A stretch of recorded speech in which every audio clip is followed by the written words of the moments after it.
Fala, meu povo, sejam todos muito bem-vindos ao nosso podcast Sobre. Hoje nós vamos falar sobre uma startup que busca prevenir amputações desnecessárias decorrentes de diabetes, a Look Insight.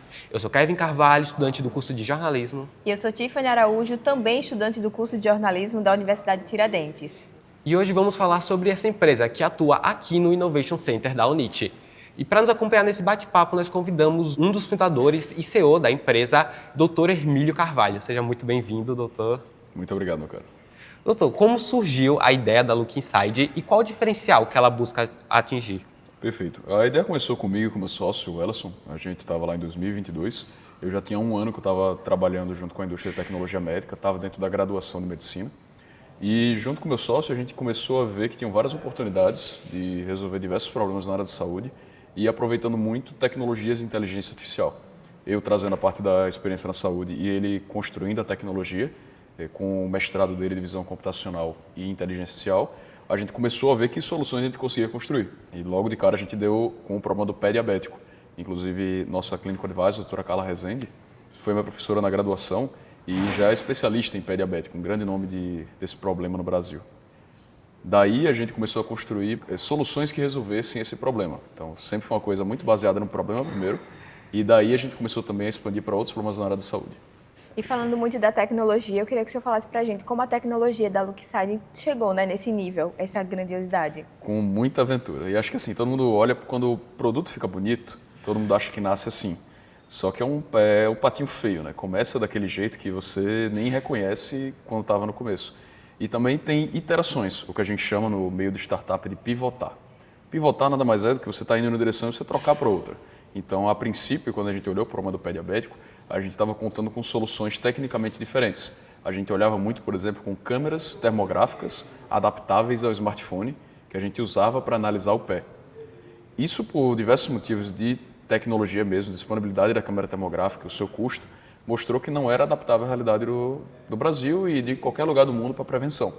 Então a gente começou a olhar para soluções que usavam somente a câmera do celular e daí a gente pivotou completamente.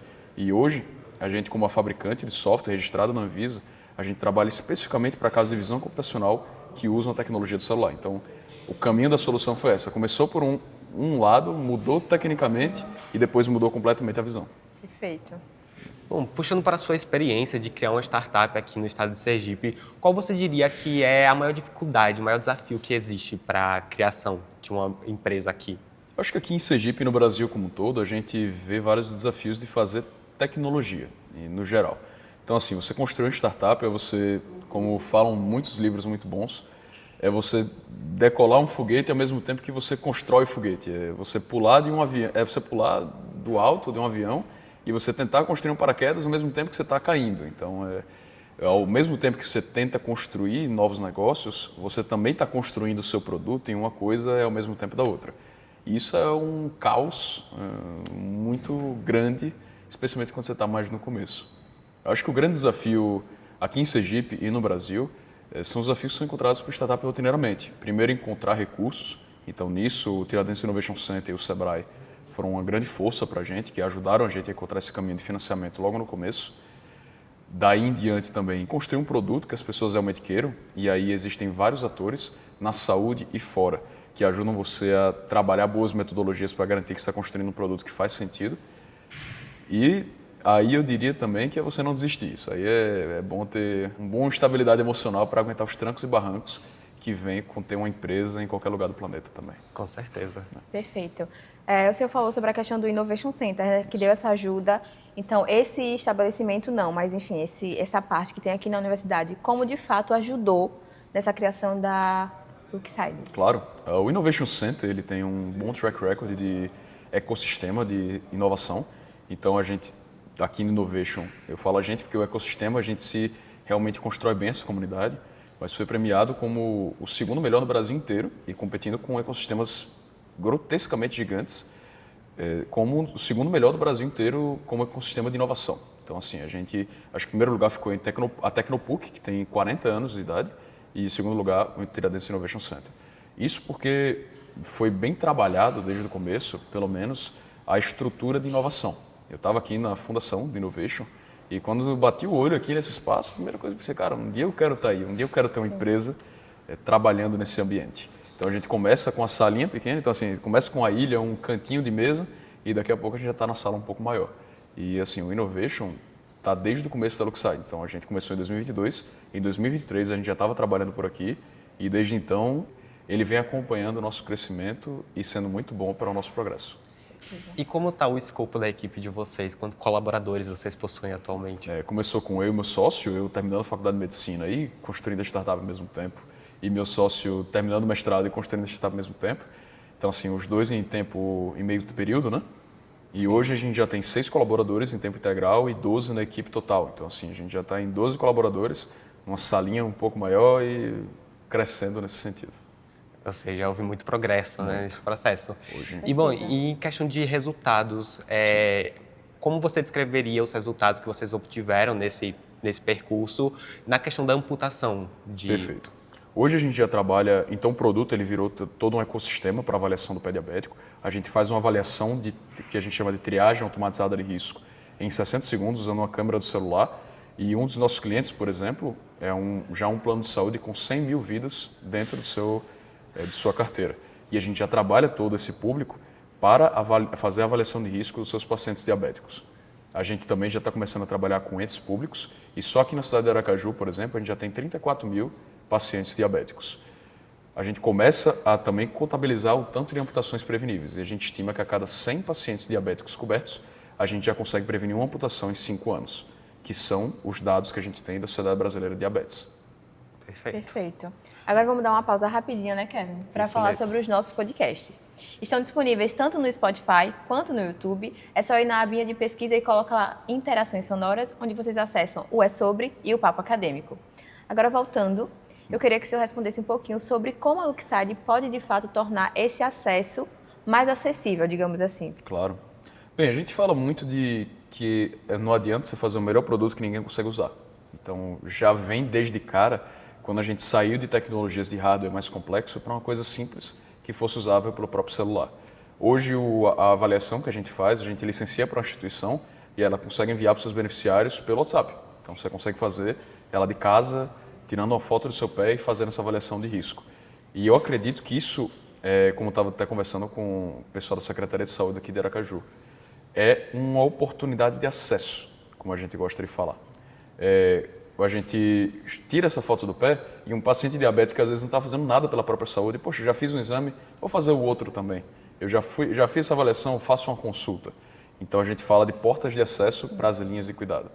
E eu acredito que o grande impacto da Luxide é isso, é criar tecnologias que tornam essa IA acessível.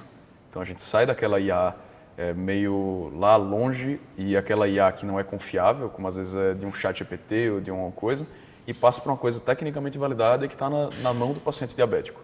Então, isso para quem tem diabetes, isso para quem já tomou algum susto com computação, é transformador. Perfeito. Agora, trazendo para essa realidade de pessoas com baixa renda, como é o acesso? Como eles conseguem ter esse acesso? Aí que a gente vê o grande potencial de licenciar para o SUS. O SUS, a gente às vezes tem uma noção um pouco diferente do que ele é, mas ele é um seguro-saúde público disponível a todos os cidadãos brasileiros. E também aqueles que vêm do exterior. É nesse ambiente, nessa grande seguradora pública que a gente tem no Brasil, que a gente vê o maior impacto da solução que a gente tem. Porque se você vai pensar em como você vai trazer um paciente diabético de lá do interior do Sergipe, por exemplo, para fazer uma avaliação do pé diabético aqui no Centro de Especialidade em Aracaju, poxa, envia um link para ele, ele faz de lá. Ou ele não tem celular, poxa, a gente envia um link para o agente comunitário de saúde dele, que consegue na casa dele tirar uma foto e ali a gente já está olhando para o pé desse paciente. E aí que a gente ganha escala, é aí que o público de baixa renda mais consegue também ter os seus pés avaliados. Uma coisa deixa de ser de alta complexidade, é só acessível para aqueles que têm mais recursos financeiros para alcançar realmente todos os cidadãos. Perfeito. Isso mesmo. A gente estava falando antes sobre a questão do progresso, né? Sim. E a gente vê um cenário em que as inteligências artificiais estão evoluindo cada vez mais rápido, num ritmo muito acelerado. E como é que a Look Inside se adequa a essa evolução constante? Agora você falou uma coisa extremamente importante para o futuro da Luxide, na minha opinião. Hoje o mercado mundial de tecnologia de inteligência artificial para saúde no geral, ou seja, todos esses, desde chatbots até IAs personalizadas, até todo esse mercado contabilizado hoje, está em 20 bilhões de dólares. E a gente projeta um crescimento de 38,1% ao ano. Isso é o mercado de maior crescimento do planeta inteiro. Inteligência artificial para tecnologias da saúde. E a gente acredita que o caminho está em construir uma grande fabricante de software médico especializada em IA para a saúde. Por que você hoje não vai no pronto-socorro e o ChatGPT está te atendendo? Porque não é confiável nesse ponto. Sim. O problema não é quando ele acerta. Porque, o ChatGPT acertou os meus exames. O problema é quando ele erra. E aí? O que é que a gente faz quando o ChatGPT erra um diagnóstico complexo? O que é que a gente faz quando você manda aquilo ali para o Grok, essas IAs mais complexas estão saindo também, e ele não te dá um conselho como ele deveria dar? Então, para a gente passar por esse abismo, existem órgãos regulatórios que a gente precisa satisfazer e existe toda uma empresa que precisa estar preparada para isso. A gente precisa fabricar software médico de alta qualidade considerando IA. E aí que a Look Inside ela se posiciona não só como uma empresa com produto do pé diabético, mas como uma fabricante de software que produz produtos como esse e que está posicionada para os próximos 20 a 30 anos de inteligência artificial na saúde. Perfeito. Interessantíssimo. E aí, trazendo para essa questão do futuro, né? Sim. Vamos falar agora qual o conselho que fica para os jovens que querem empreender e causar esse impacto com a tecnologia. Na área da saúde ou em qualquer área? Em qualquer área, pode ser. Perfeito. Olha, eu acho que sempre começar pelo problema é a melhor oportunidade possível. A gente sempre vai ver muitas pessoas falando das recompensas ou de não, vamos atrás de não sei quantos reais de valor da empresa ou de investimento. Mas uma coisa que tem muito pouca competição é resolver problema. Quando você vai atrás de problemas grandes, a maioria das pessoas foge. E quando você vê as barreiras de entrada grandes, como por exemplo trabalhar com IA na saúde, que a Anvisa às vezes é um obstáculo gigante e às vezes é o menor dos obstáculos, é aí que a maioria da concorrência foge. Então eu diria para você ir ao contrário das pessoas que procuram caminhos fáceis de construir empresas e procurar justamente aquilo que é difícil. Procure problemas grandes, cabeludos, que ninguém está olhando, que tem um grande impacto se você resolver e comece a construir uma solução que ninguém pensou antes. É isso que eu diria. E é assim que as grandes empresas surgem. Amém. Muito obrigado, Hermílio, por sua Agradecemos. participação. Um prazer estar por aqui. O É Sobre vai ficando por aqui, uma produção do projeto de extensão Interações Sonoras, dos cursos de Jornalismo e Publicidade e Propaganda da UNIT, desenvolvido no Complexo de Comunicação Social. Apresentação: Kevin Carvalho e Tiffany Araújo. Produção: Kevin Carvalho e Tiffany Araújo. Coordenação: Thalita Deda. Edição de áudio: Eduardo Tavares. Edição de vídeo e videografismo: Márcio Pimentel. Diretor de cena e imagem: Edson Júnior. Cinegrafista: Josevaldo Vieira. Assistente: Ricardo Lima. Direção do CCS: Alexandre Chagas. Conselho editorial podcast é sobre professores Jaqueline Neves e Thalita Deda. Até o próximo episódio.